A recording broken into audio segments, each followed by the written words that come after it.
Hello, one and all. Welcome to another episode of the A2theK Wrestling Show. We are talking this week in wrestling. That's actually last week in wrestling and the week before. It's a time in wrestling, basically, because as you know, we weren't here last week because maybe we just a week in wrestling, and then it doesn't really matter which one. Or just weeks in wrestling, weeks and weeks in wrestling. I like it. But yeah, so let me talk to you about Raw from like 2 weeks ago or something. So I'm not going to do the whole thing where we talk through stuff, but basically some highlights. Ricochet, John Morrison had a good match.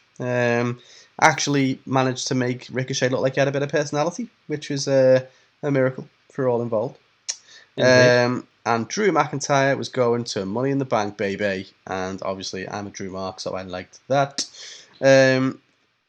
Shites from that Raw from a couple of weeks ago. Doudrop and Eva Marie. Yep, still shit. I also think Asuka has now taken up the Lana role, and that's just, that's a shame. What, they're going to slam her through tables until eventually they release her? Maybe.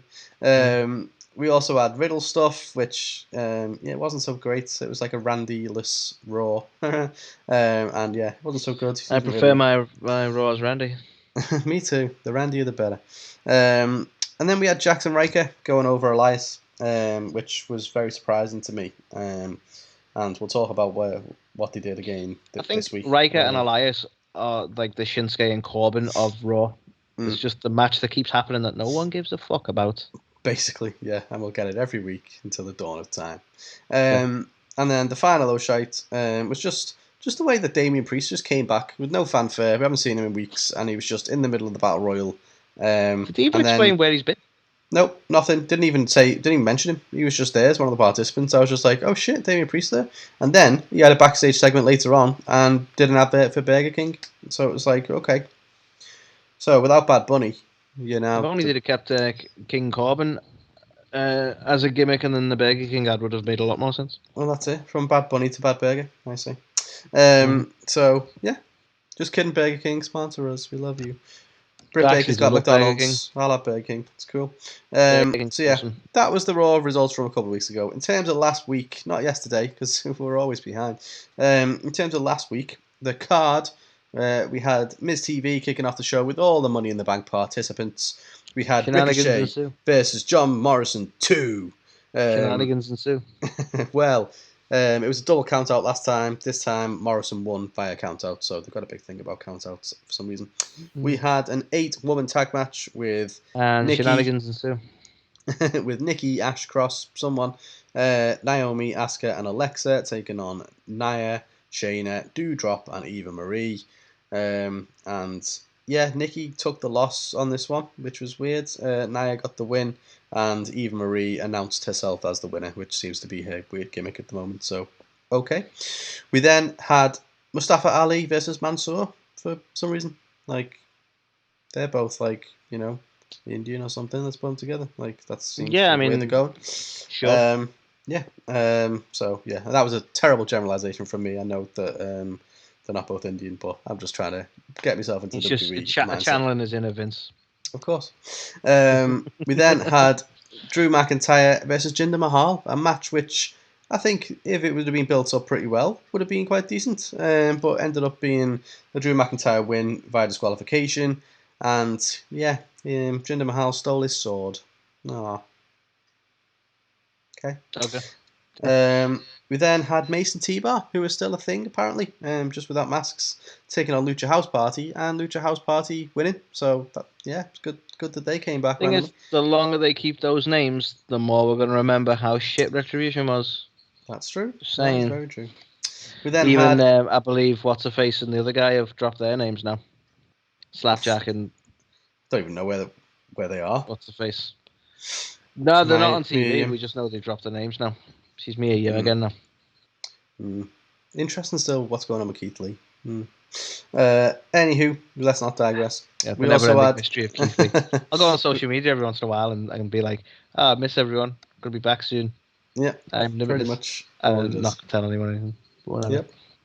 We had AJ Styles taking on Riddle. Riddle picked up the win. We then had a Charlotte Flair promo, which led to a Charlotte versus Rhea Ripley crutch off. I'm going to call it. They had crutches. They Crutch didn't off. really need crutches, and then they were like, "I'm going to hit you with my crutch," and then they were like, "Yeah, same idea." And that was pretty much it.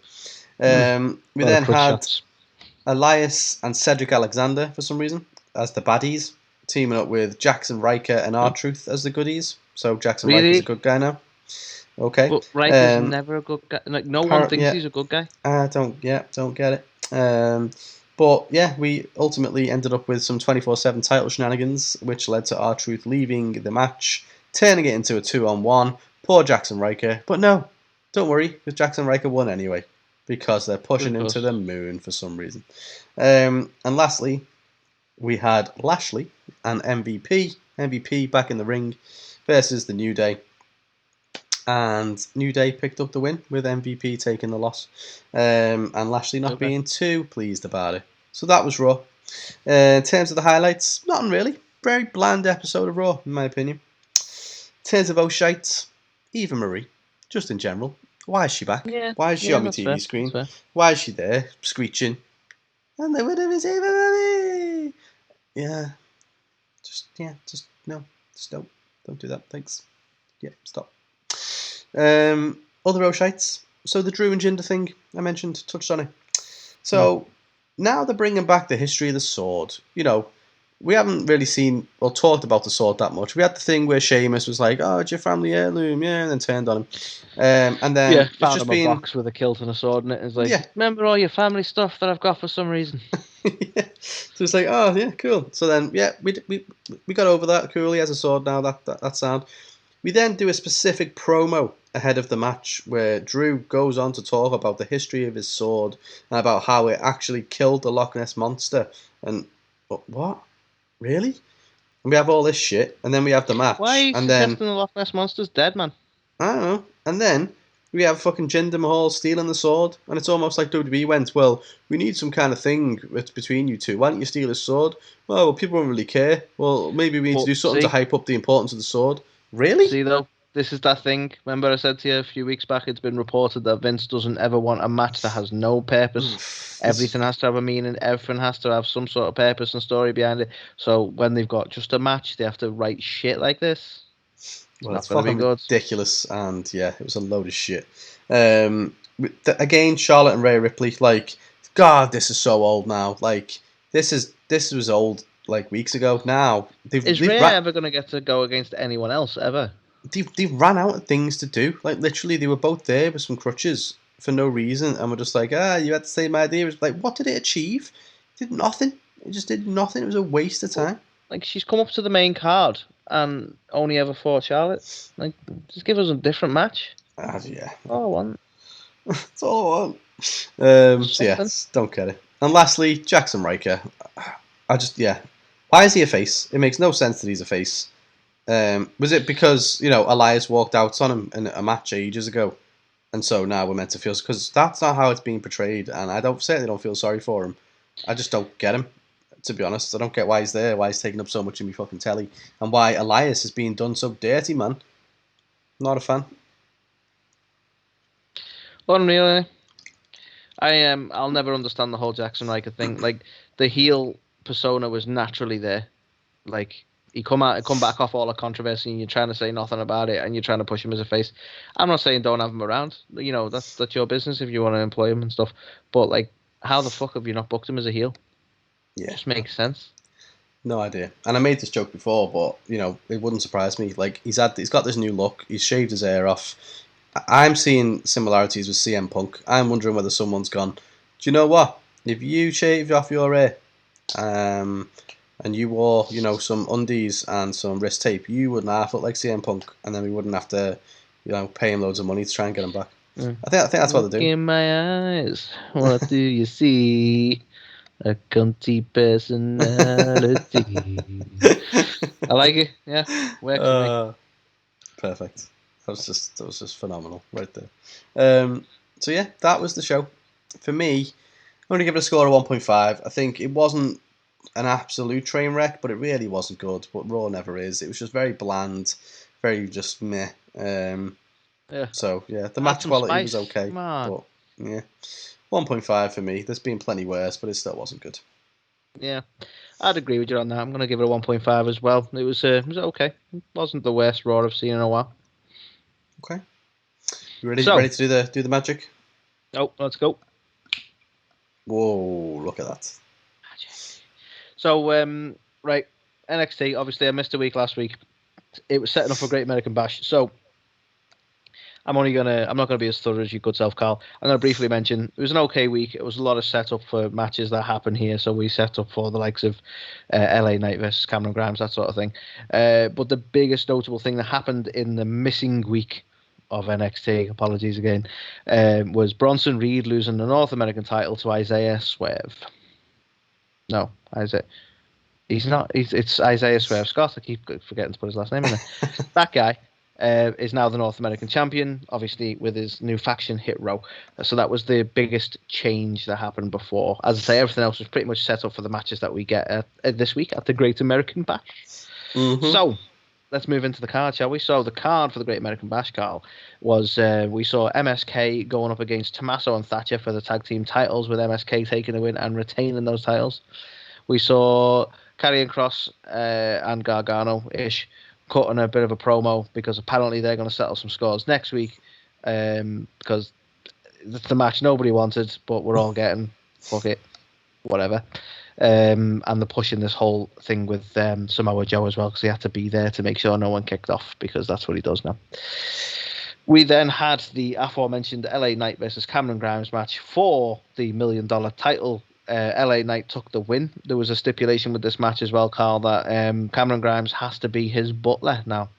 We haven't seen that done any time fucking before. You know what? The worst thing about it is not even the hokey sort of stipulation. It's the fact that we're clearly going to get another fucking match, because we can't just have a match and lose, or even two matches. No, we're going to go into a third fucking match. So I'd love to know what all the NXT fanboys and girls think about this, because they didn't have shit all over the Miro and Chucky T thing where he was going to be his butler. So I hope they're doing the same. Interesting, isn't it? Oh, not a fucking word will be said about this shit. Mm-hmm. Right, then we saw Candice LeRae and Indy Hartwell going up against Io Shirai and Zoe Stark for the women's tag team titles, with Io Shirai and Zoe Stark taking the win. Interesting. We then saw Hit Row basically cutting a promo, doing some rappy stuff, celebrating in general. Can we call that a promo? Because rapping about COVID basically being seen because they had nothing to do this week, but he's the North American title holder, so we have to show him on the show. Mm-hmm. And then, of course, we closed the Great American Bash out with a match that I feel like we've seen way too much, but apparently this is only the second time they've clashed. Kyle O'Reilly versus Adam Cole in an I don't give a fuck match, with Adam Cole taking the win, and sadly, again, another one where they're clearly setting up for maybe a third bout, and I don't want a third bout. Didn't want a second bout. They love doing that. They really do. Yeah. So, highlights, Carl, overall, wasn't a bad night. There were some good matches there. They were all enjoyable. Like, as much as I'm shitting on the Adam Cole and Kyle O'Reilly match, it was a good match. As much as, like, I'm not really into sort of Tommaso or Thatcher. The tag bout at the beginning was really good. There was some quality matches there, but I feel like it might have been a little, like, I don't know. I'm like, that's what we're closing the night out on, and I feel a little bit rematch heavy at this point, maybe because I'm coming off a Raw as well, and it's like, just stop showing me the same stuff over and over. I'm sick of it. But my main shite, Carl, is, and I'm interested I'm interested apparently. Aren't I super interested? And modest too. I'm interested to know how you feel about the women's tag titles, Carl. We saw Io Shirai and Zoe Stark taking the win.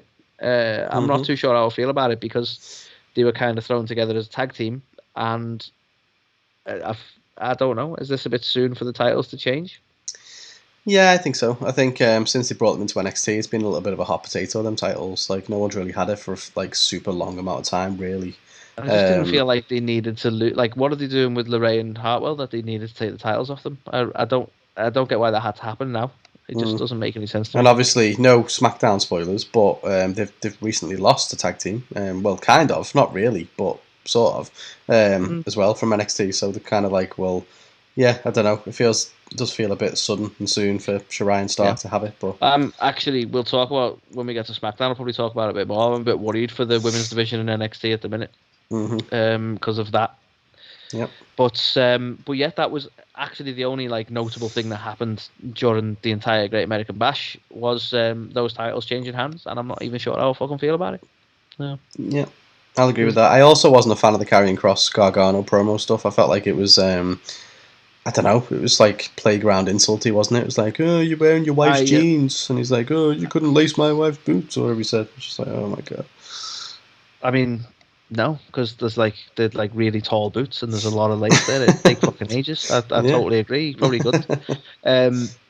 Now, thingy, I think they've ruined Cross. Where was Scarlett as well? Like, why did he come out on his own? He's so just not. Because they're going to separate them. They're clearly going to separate them. They've apparently been having some like tryouts for SmackDown and stuff, haven't they? But not together, which I don't like. She needs to be his mouthpiece. He needs to shut the fuck up. Simple as that. You're ruining the character. The more you let him talk, the more you ruin him. It takes the whole mystique out of him. It's ridiculous. I agree. So, because we've ended on that, Carl, you've kind of lowered my score now. I'm a bit pissed off, so it's a 2. It's going to get a 2 this week. It's getting a 2 from me as well, so that's good to know, because, I saw you were going to give it middle of the road, and I couldn't do it to myself and to the NXT fans out there, because it just wasn't. So, 2 for me too. I think the fact that they tried to call it the Great American Bash as well, obviously we know what that means to the likes of Cody, and they just go on to not even really do anything super stellar. It wasn't even a takeover. It was just a episode of NXT. This is again, it's that whole thing of like, I'm all for like gimmicks when they're necessary, and this is a pay-per-view sort of. It's not a pay-per-view obviously because they just renamed NXT, but I'm all for like the use of things when it's relevant. But this was like, well, we're close to the 4th of July, so should we make this one a Great American Bash? That's the whole reason for having it. Otherwise, there was no real need or connection for it at all. No, I agree. Useless. So yeah, useless. Gets a 2 from me as well. Now, Magic Dynamite. So, again, not for last week. Magic Dynamite. Oh yeah, that's what they call it. So, not last week's Dynamite, but the week before. Just a breeze through some of the highlights. So, Miro, first of all, he has got a much more serious gimmick now. The Redeemer. God's favourite champion, all this kind of stuff. And yeah, I prefer it to Best Man. He's got new entrance music, a new attitude. God's favourite champion, like I like it. Does God have a few champions? I don't know, maybe. But yeah, I like it. I still like it. Shut up, stop shitting on. I mean, I must say I do like his new theme music. Yeah, exactly. Props. Also, MJF and Sammy put on a fucking fantastic match. It was reminiscent almost of like Triple H Rock IC title vibes. Like these two. You're not saying that because of Omega's beard, are you? No, yeah, they all had some interesting facial hair. Not that I can talk. But yeah, I thought this match was really, really good. Such a strong match, and the fact that both of them are like AEW homegrown talents makes me think the future looks pretty bright when the likes of Jericho and people like that are no longer in the scene. So yeah, great match. In terms of some most shites, unfortunately Rebel suffered quite a serious injury. I think she basically fucking tore her knee off or something, so that was not good. So obviously that was it's a no shite in the sense of I feel really bad for her. We had a lot of promos as well on that episode of Dynamite, like a lot, like maybe it felt a little bit too much. And also, again, what inspired the segment 3 of this week, JR finishing after such a lovely promo package around the pandemic era and Daly's place, finished by calling it WWE Dynamite. Again, easy done. Good. Long career in WWE. I'm surprised he hasn't done it sooner, to be honest. I mean, he has done it once or twice, to be fair, but yeah, not. Well, now I'm pissed off. I might have to send him a death threat. For the purpose of anyone listening, that was a joke. Yes, it was. I will not send him a death threat. No. Yeah. So, in terms of last week's Dynamite, so Road Rager, the card, kicking off the show, we had the South Beach strap match. Cody taking on QT Marshall, and Cody picked up the win. We had Kenny Omega and Don Callis coming out to cut a promo, and the Dark Order get involved. JR has a sit-down interview with Darby Allin and Ethan Page, which is a bit of a snooze fest. FTR and Wardlow team up against Santana, Ortiz, and Jake Hager, with FTR and Wardlow picking up the win via shenanigans. We have an MJF and Jericho sit down, and a fucking idiot of a fan who decides to try and get involved and beat up Jericho for some reason. Ton of sitting down this week as well. Not a sitting down. They're quite tired. First show back on the road in front of fans, innit? So, we then had the in-ring debut of Andrade El Idolo taking on Matt Sydal, with Andrade El Idolo picking up the win. We then had lights fade into black, and that black was Malachi Black, as the former Aleister Black, Tommy End, whatever you want to call him, debuts in Dynamite to the shock of everybody, since everyone thought he was on a 90-day no-compete, and it turned out it was just 30 days. So, big pop, Interestingly, big shock. I don't know if that should have made the news or not, in the sense of, like, apparently WWE just plain forgot to extend it when they moved him from NXT. Yeah, apparently so. So that is just hilarious. But yeah, so that was a bit of a shock factor there. Jury's still out in terms of how I feel about Malachi Black, to be honest. But, you know, it was a big, impactful, shocking moment. So, yeah, fair play. We had the Bunny and the Blade teaming up in mixed tag action to take on Chris Statlander and Orange Cassidy, with Statlander and Cassidy picking up the win. We then had American Top Team's coach, Dan Lambert, come out for a promo for some reason, and he gets interrupted by Lance Archer, who beats him up. And then the main event of the evening, the AEW tag titles were on the line, as the Young Bucks defended against the team who earned their shot the previous week, Eddie Kingston and Penta. And yeah, Young Bucks retained, but the match itself was pretty good. So, highlights for the week: strap match. Do you know what? It was good. It was short. It was to the point.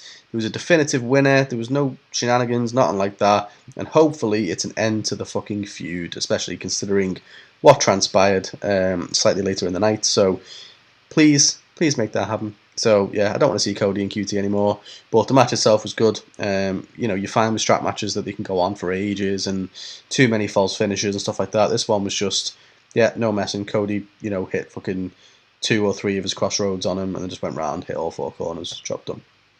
So yeah, I was a fan. We then, so it happened the previous week as well, and we got it again this week. Hangman and Omega. I want to see it so bad. So they have a bit of a face-to-face this week. It's just, the story's just been set up for so long now. I just can't wait to see it. Nicely as well. It's going to be in front of a crowd. It's going to be. Yeah, I can't wait for it. You know, I really can't. So I hope they don't completely rush it. But yeah, I'm guessing it'll be coming up at All Out. Maybe. The time so far. I can't see them rushing it now.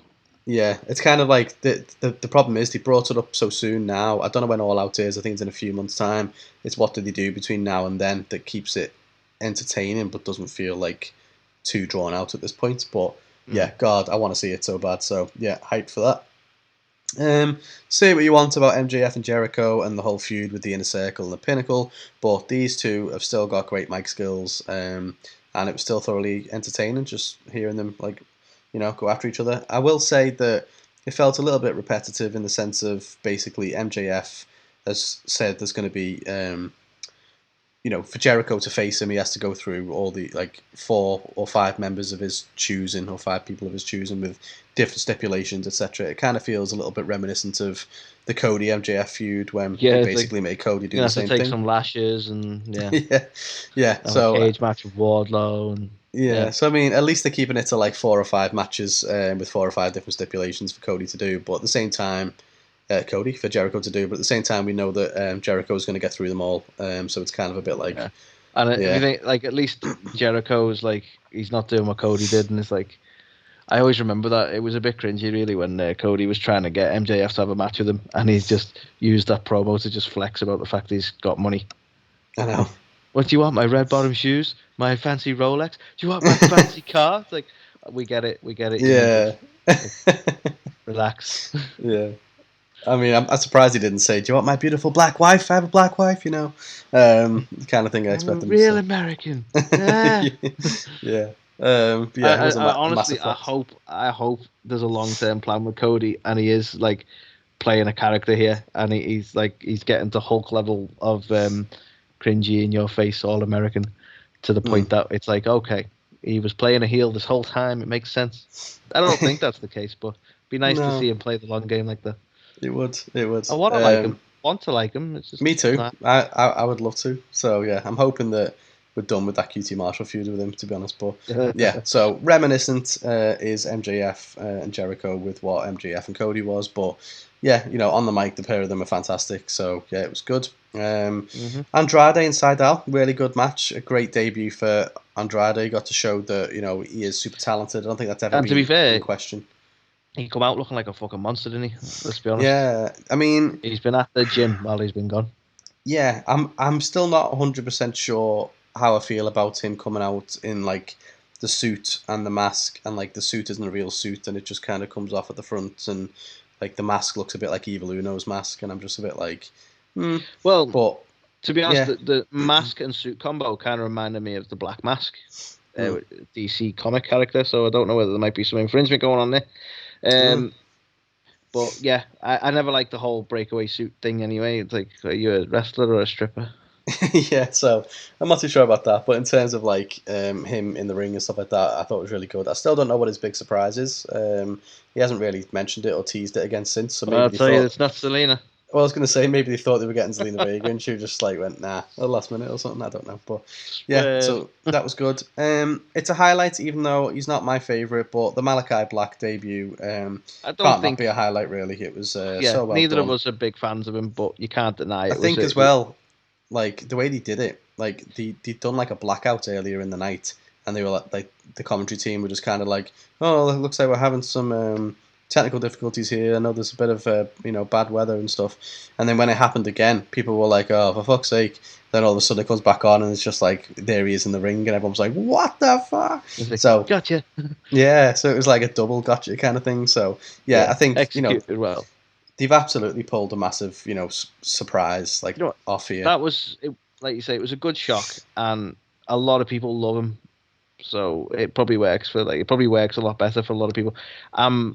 I want to see what he does outside of WWE. I've never been a fan of him, but me too. I'm open to change and stuff as well. So we'll see. But like even the way I just don't. The fact he did those little spinny kicks as his like. Don't get me wrong. He sold it like a fucking champ. The mic was in the air and he was like absolutely KO'd. And I was like, okay, cool. But they did exactly the same thing to Cody. It's like you think you'd do something else. Like that's what annoys me about him. It's like all he's got about him is a spinny kick. And everyone, a spinny kick and a fucking emo attitude. That's all I've ever seen from the guy. So I don't know if anyone will agree with this or not, but I don't think that looks like a very impactful move at all. Well, yeah, it's just I don't know. It's too. He's a stone's throw from doing like a ballet move, as far as I'm concerned.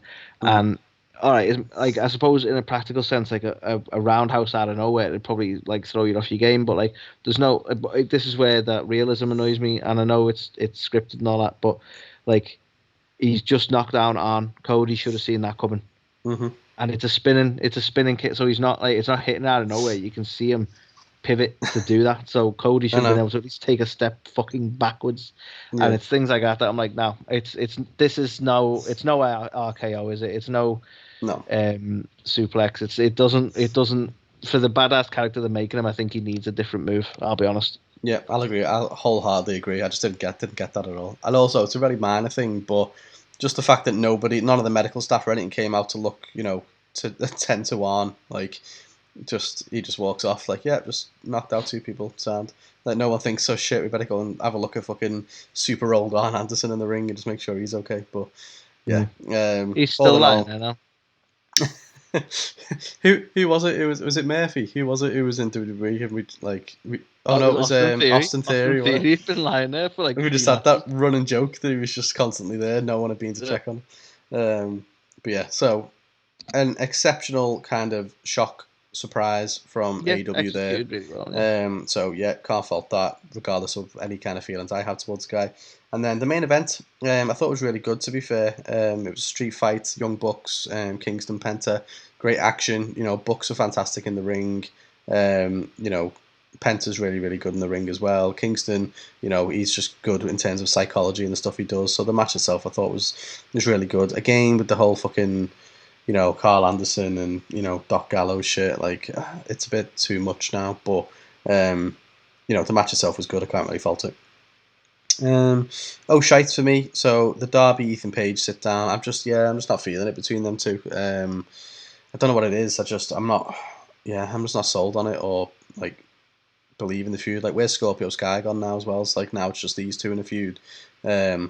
So yeah, it doesn't make sense. And we had the whole thing with Sting where I want to fight my own battles, and then he gets beat in a 2-on-1, and then Sting's there the next week, and then he's not there this week, and it's kind of like, yeah, what is this feud? I don't get it. I think for him to go from the stuff he has been doing to then just this individual feud feels a bit weak in my opinion. So yeah, not feeling it. And then lastly, my only other shite was the whole Dan Lambert and Lance Archer stuff. Like, why the fuck is Dan Lambert there? And like, so like the camera focused on him so much. Like, I get it.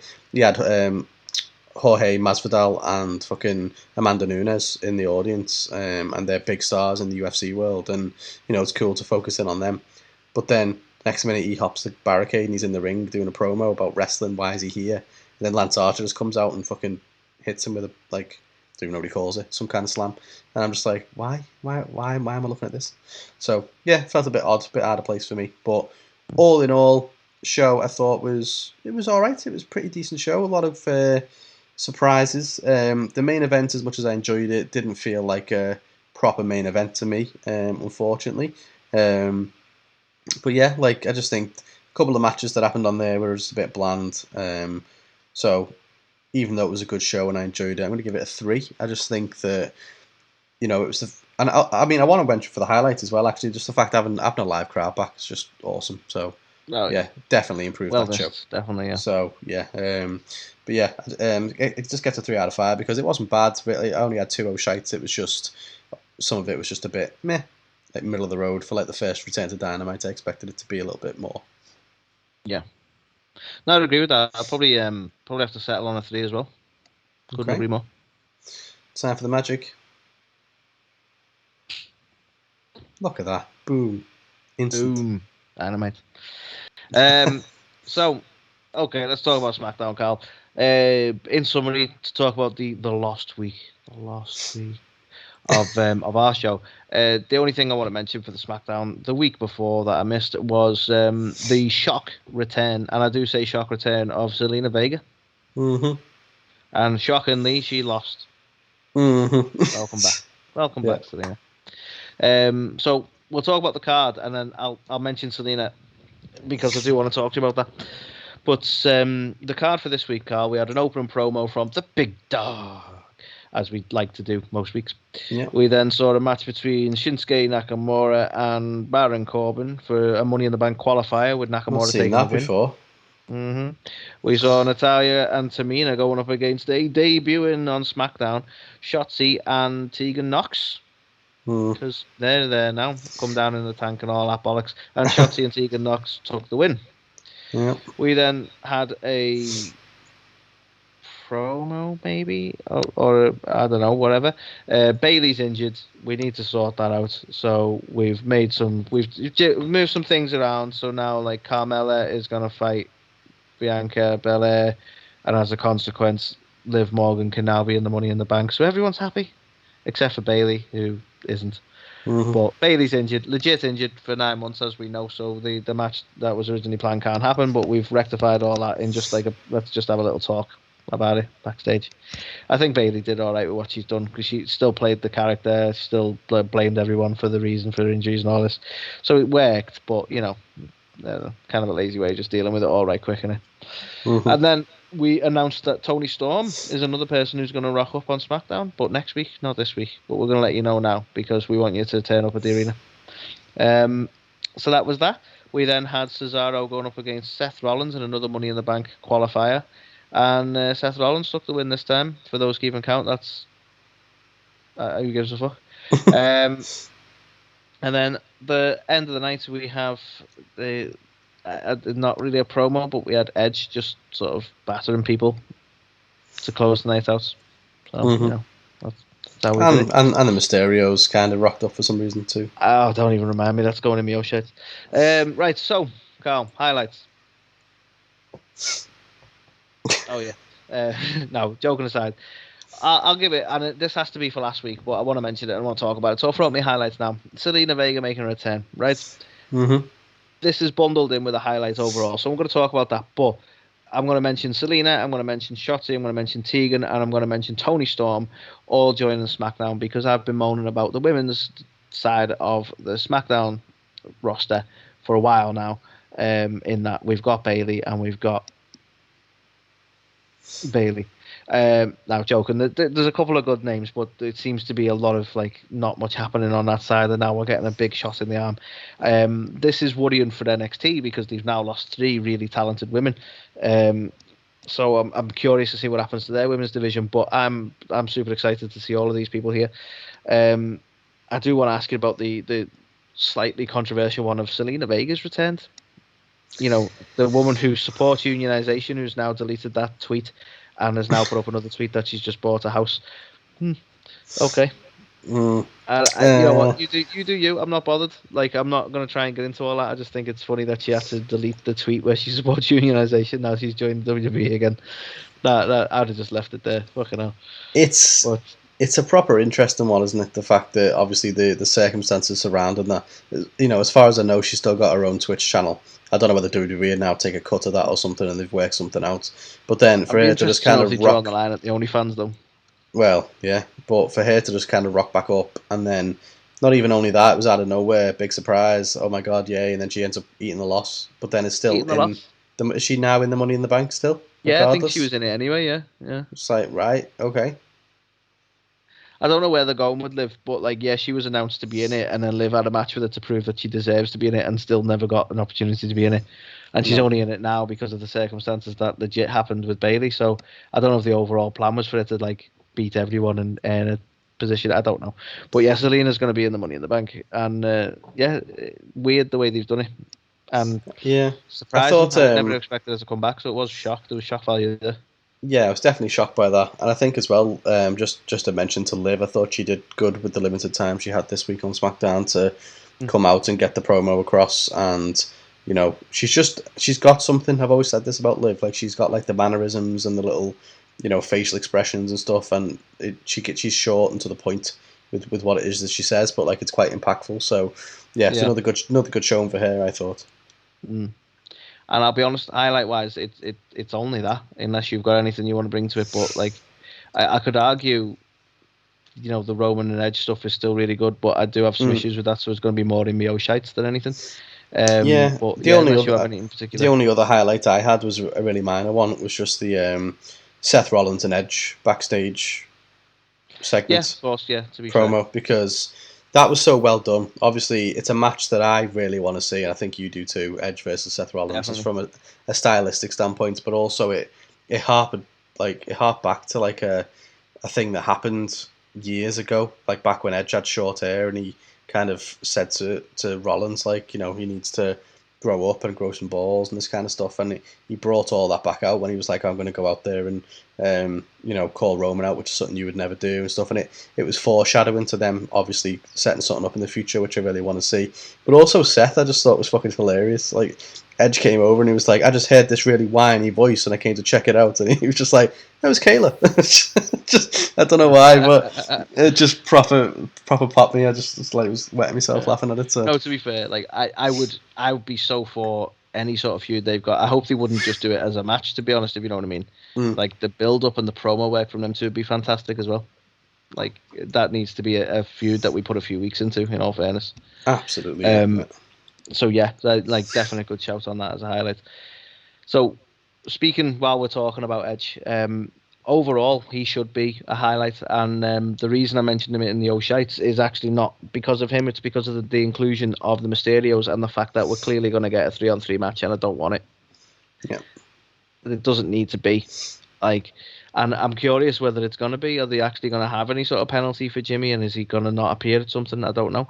But right now, I want just Edge versus Roman Reigns and no other fucking around. The fact that these two have rocked up to save the day or whatever, it just pisses me off. They need to just stop muddying the waters with it. Like, we were getting Edge versus Roman Reigns, and then Daniel Bryan was inserted, and then it's like, we're getting Edge versus Roman Reigns, and now let's just put the fucking Mysterios. And I know we're still going to get the Money in the Bank match, supposedly, but Yeah, But just let. this worries me because are we going to get shenanigans now? Oh God, I don't know. Do you know what? It's gonna be a really tough one, this, because unless Edge finally does do it and dethrones Roman, which I can't see personally, but I don't know. Like, what happens? Because Edge is off and then he's come back. If he loses, it's not looking great, is it? It's just kind of Well, like, that's the oh, thing. Is like, what do you do with Edge after that? Yeah. exactly. So I feel like if he's going to go into a program with Seth Rollins, like, what do we do? Does Seth end up winning the Money in the Bank and then Edge wins the belt and then you've got that to happen, or? I'd be fine with that. Mm, Like, I don't think it'd do too much. Like, Roman can always come back to the title at some point. He's doing great work. I think dropping the title to Edge at this point, allowing Seth to win the Money in the Bank and eventually lead to that, and then maybe move Roman to Raw and give him some new opponents. mm. In all honesty, Yeah. all right, miss out on a Seth Roman pairing eventually, but let's face it, between Money in the Bank and like whatever cash in, there's going to be probably a Roman Seth thing going on anyway. So Yeah, I feel like Roman is in very much a similar situation to Drew at the minute, where they both need some like fresh, like pastures new, don't they? Like, it's been the Drew McIntyre show on Raw for a while, and now it's the Bobby Lashley show, and it's fucking awful. And Drew's just kind of a bit part player now in his own show, and then you've got Roman, who rightfully is SmackDown, but it's like, yeah, like, where'd you go? Like, there's no one on there for him. yeah, So there's literally Seth and Edge. And that's where they do need to sort of, I think, mixing things up a little bit after Money in the Bank would be a really good shout.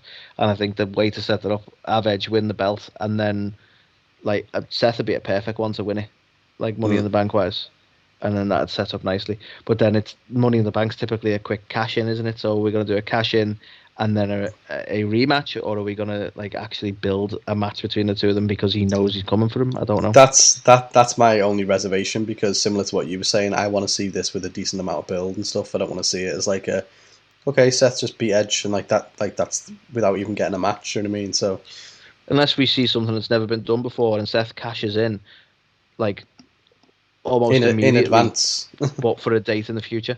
Yeah. And he's like, he does it because he's like, he's not going to hide from him. He's not going to try and trick him. He wants to beat him straight up. So he's cashing in now for whatever for SummerSlam or whatever the next pay-per-view is.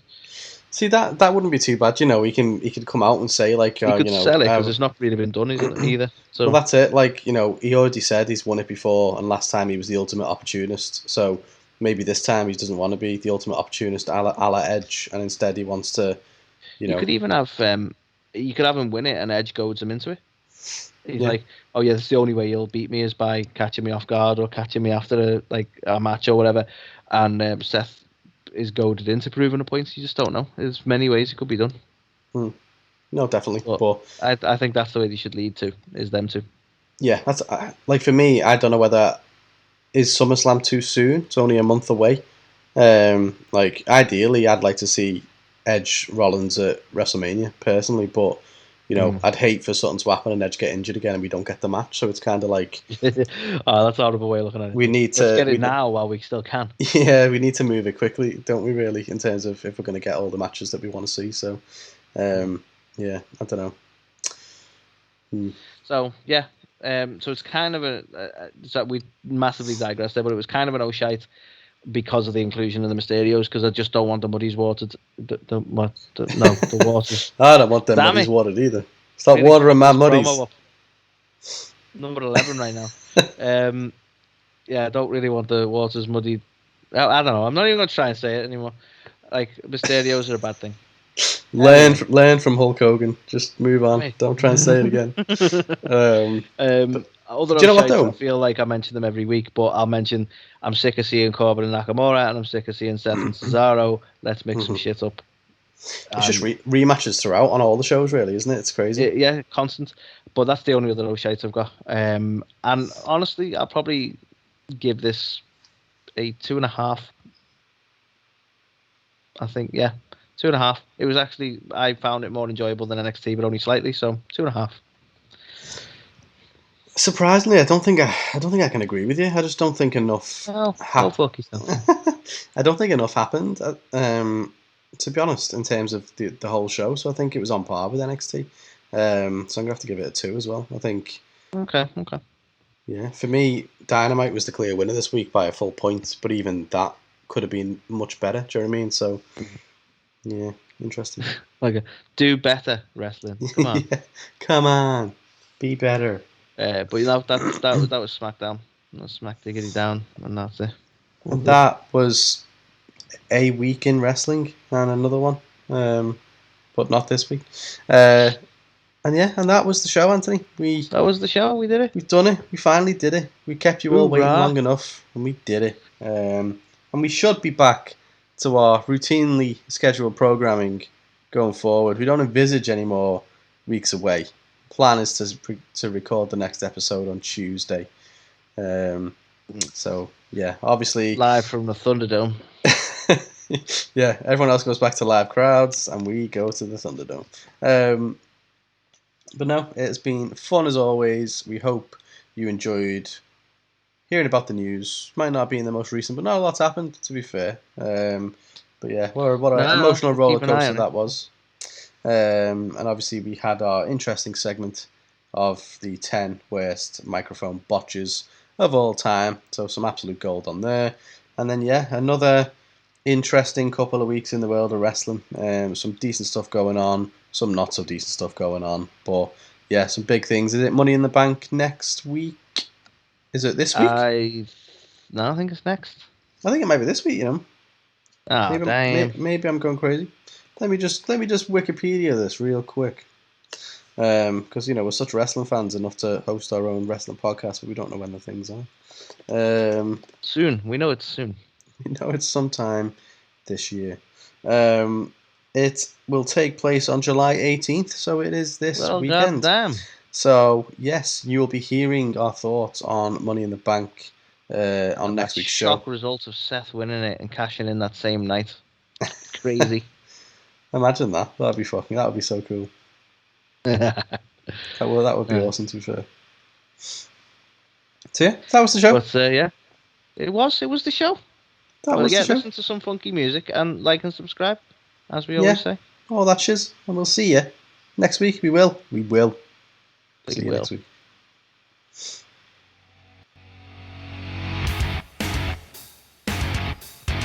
You're watching or listening to A to the K. The A2theK. A2theK. A2theK. A2theK. These guys are awesome. Check it out.